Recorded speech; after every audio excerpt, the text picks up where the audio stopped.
Are entrepreneurs great leaders? So many entrepreneurs have changed our world. They invent things, they create businesses, they solve problems, they take action. But are entrepreneurs great people to work for? Are they great leaders? What are some things that the entrepreneurial mindset actually causes a detriment when trying to scale your company? This is what I'm going to talk about today. My name is Nate Jones. I run this channel. I make videos on YouTube about business, how to start businesses, how to grow your business. And today we're talking about the entrepreneur. So if you like that type of content, hit like and subscribe. Okay, so let's get into this. When I was doing research on this video, I started Googling the top entrepreneurs, and it was kind of interesting because some of the best ones were actually really bad leaders. Steve Jobs, if you read his book and you read some of the comments from some of his people that worked for him, he was not a great leader. He was a visionary, he was a creative, but they wouldn't say he was the best person to work for. Elon Musk has his own quirks. All these super entrepreneur people, the issue is that entrepreneurs, they hate being told what to do, right? So that's probably why they started their company. It's probably why you started your company or you want to start a company, is because you don't like the leadership that is leading you. You don't like weak leaders. Entrepreneurs do not like weak leaders. They are also always questioning authority, questioning leadership. They don't like to not have control. They want to have control. This is why you'll see entrepreneurs literally break off, start their own companies. And while other people are like, what are you doing? Why are you giving away a paycheck? Like, the boss is sometimes a jerk, but he's not that bad. Like, what are you doing? You're going to give up everything to just start your business? But entrepreneurs do not want that. They say, hey, I can do it myself. I don't want to be told what to do. So that's great, because that means that entrepreneur is motivated to go start a company. So they go start a company. They work real hard. They get that company up in the ground running. They start making really good money. And then what happens is, for that entrepreneur to continue its success journey, what they have to do is they have to scale, which usually 99% of the time, scaling involves other people. That's called employees. So entrepreneurs have consistently, most of the times, they didn't get A's in school. They got B's and C's, and they're probably usually a troublemaker. You're probably a troublemaker if you're an entrepreneur. You didn't solve, or you didn't stay in between the lines. You were constantly challenging authority, and you probably got in trouble for it. So the issue is, as you scale your company, there's this thing called getting corporate, which means that a lot of entrepreneurs assume when they hire somebody that they will have the same mentality as they do as a fellow entrepreneur. So this makes entrepreneurs horrible leaders, because they assume, and I've had this detriment when we've hired people, I just expect them to come in and want to work hard and want to build stuff. And what do you mean? I just thought you would just naturally show up at 8:30, or I thought you would naturally just not leave till 4:30. You're going to leave when the job gets done. Aren't you just going to do the work? And what I've learned is that, hey, you can't treat other people like you treat yourself, right? When I have work to be done, I don't care if it's Saturday, Sunday, I'm going to come in here and I'm going to get it done. I'm going to get stuff done because I'm an entrepreneur. I solve problems. I'm going to be tinkering. I'm going to be working.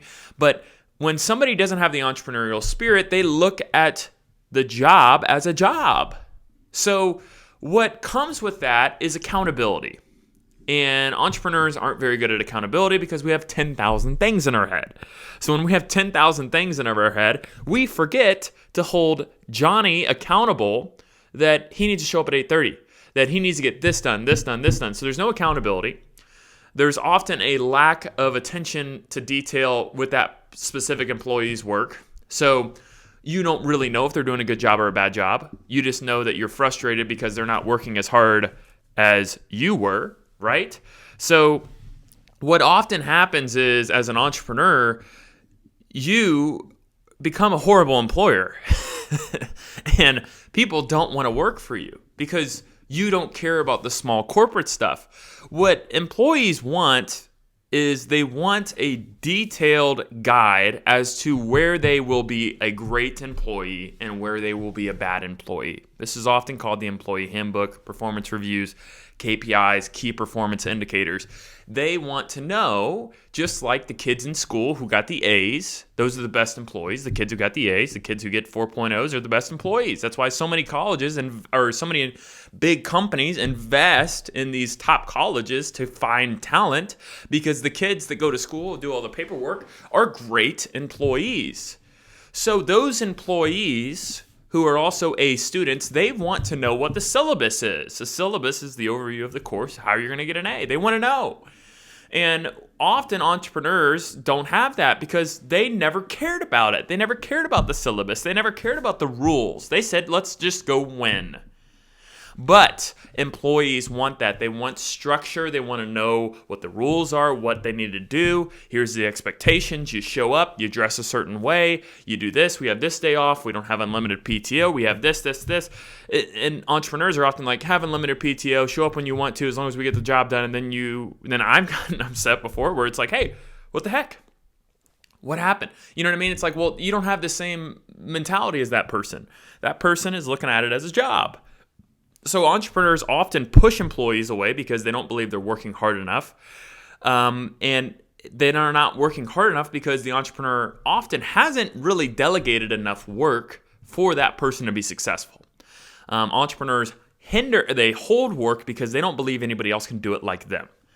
And this is the issue with how the entrepreneur fails to scale, is because they're, number one, horrible leaders. Number two, they fail to delegate. So that means they hold on to everything. And they say, nobody can do it like me. And if I get delegated to somebody, it takes them forever. I'll just do it myself. And their company fails to scale.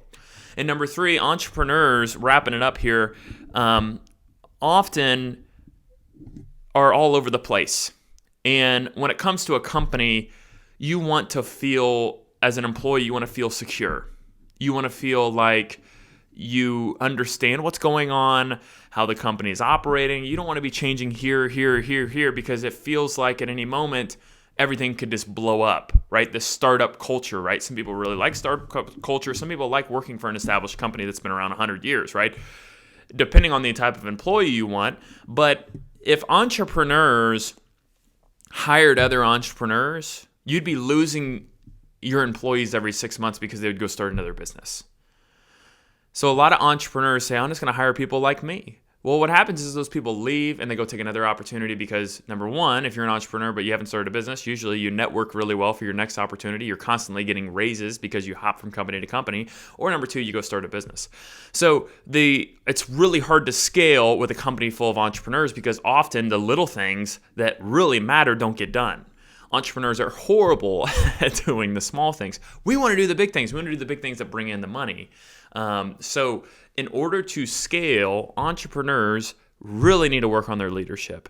They really often need to find somebody who can be the leader in a company. I've met with a bunch of successful businesses where the entrepreneur, the creative, the goer, the Steve Jobs of the company has no connection whatsoever to the HR, to the operations side, because that person will completely screw it up. They are not good at setting expectations for employees. They don't want to have those conversations. They set that aside. So if you can't do that at your company, or you can't, right, then you need to make sure that you are holding yourself accountable to be a great leader, to make sure that those employees are valued, to make sure that they have key performance indicators, make sure that they have their operations in check. Yeah, that stuff makes me cringe. I don't want to do that, right? I don't want to do that stuff. But until I'm big enough that I can afford to have a director of operations, until I can afford to have a senior vice president to do that stuff for me, an HR department, I have to do it myself. And it's just like when you started your business, it was really hard for you to put your head down and work and scale. It's going to be the same thing when you start to to bring in that first dollar is really hard to get it up to a certain point, and then there's another hump. This is why a lot of companies stay at the owner and maybe one or two employees, and they get stuck there.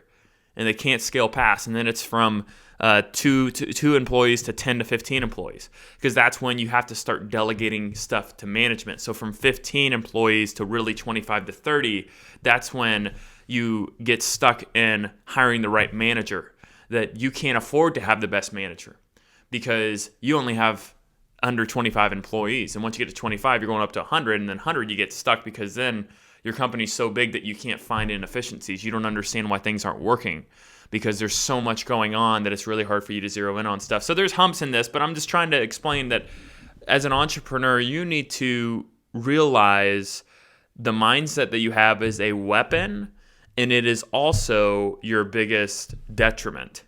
So focus on your leadership, and I hope you liked today's video. I'll be posting videos on the daily, so if you like this type of content, hit like and subscribe.